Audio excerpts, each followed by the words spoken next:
What's up everybody, welcome to another video. My name is Tom and today we're going to talk about 5 important things that you should keep in mind when you're editing your drone footage.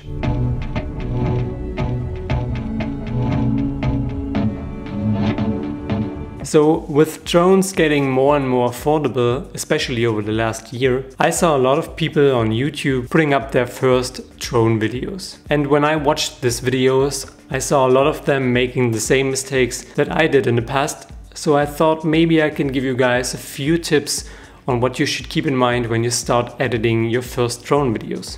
So the first important thing, which applies to any video you're editing, is keep your footage on 24 frames per second. And if your drone isn't able to shoot at 24 frames per second, make sure that you slow down your footage. Because what I saw in a lot of videos, especially when people tried to mix up normal camera footage and drone footage, was that they forgot to reinterpret their drone footage to 24 frames per second, which results in a really choppy looking footage.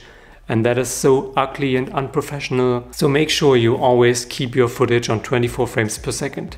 In Premiere Pro, you can always reinterpret your footage to 24 frames per second. And this will also give you a little bit of slow motion on your drone footage. So make sure to keep this in mind. Another important thing is always check your horizons. A lot of these more affordable drones like the DJI Spark, the Mavic, and even some of the Phantom models tend to have their horizons a little bit off, especially if you're shooting some sort of slider movement where you just go from left to right. And this looks really bad if you have a video with some beautiful landscapes and then your horizon is like this. And what I like to do is to add some PNG files with some grid lines to my Premiere Pro sequence and then check that the horizon is totally correct. So always make sure to check your horizons. Another thing that also applies to any video you're editing is choose the best bits. So don't just go and put this 2-minute flight onto your timeline and add some nice music. This won't result in a good looking video. Try to always choose the best bits out of your footage, the smoothest looking and the most exciting places, and then go and put this together into an exciting looking video. Also make sure to edit to the beat of your music, since this makes your video even more appealing. And if you have like this 2-minute flight clip of some nice area and you really need to show it all, try to cut it into different pieces and then mix it up with some other footage, so that you keep your video interesting and diversified. Another technique how you can make your drone footage more interesting is by adding sound.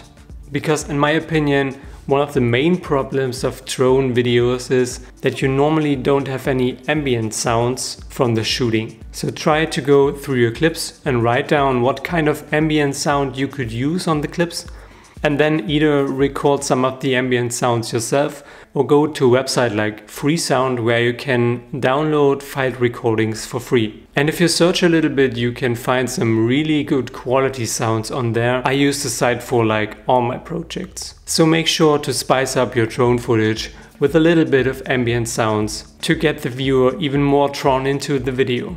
And last but not least, one of the most important things of the filmmaking process is the color correction. And this is even more important if you're working with drones, especially some drone like the DJI Spark with a very limited color profile. You definitely need to put in some extra work to really make your footage pop up. And what I like to do when I'm working with footage from my DJI Spark is first to go to the curves and add some S-curve to it, which really adds a little bit more contrast and vibrance to the image. Then I normally add a little bit of saturation to the image, since in my opinion the picture profile of the Spark is a little bit desaturated, which is not a bad thing in general, since this gives you a little bit more room to work with in post-production. But don't forget to add a little bit of saturation later to make the colors pop a little bit more. And then of course I normally apply a LUT to the footage to give it a certain feeling and look that I want to achieve. And speaking of LUTs, I've put together another LUT pack which was designed especially to be used with footage from the DJI Spark.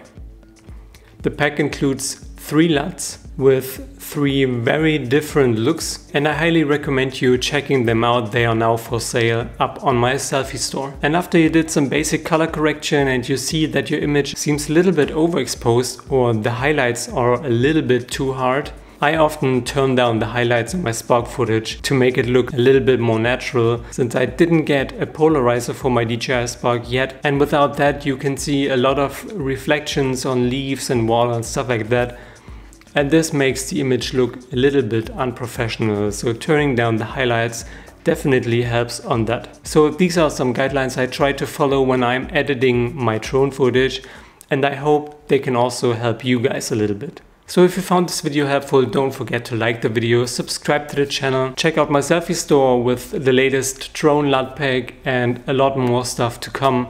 And I hope to see you guys in the next video.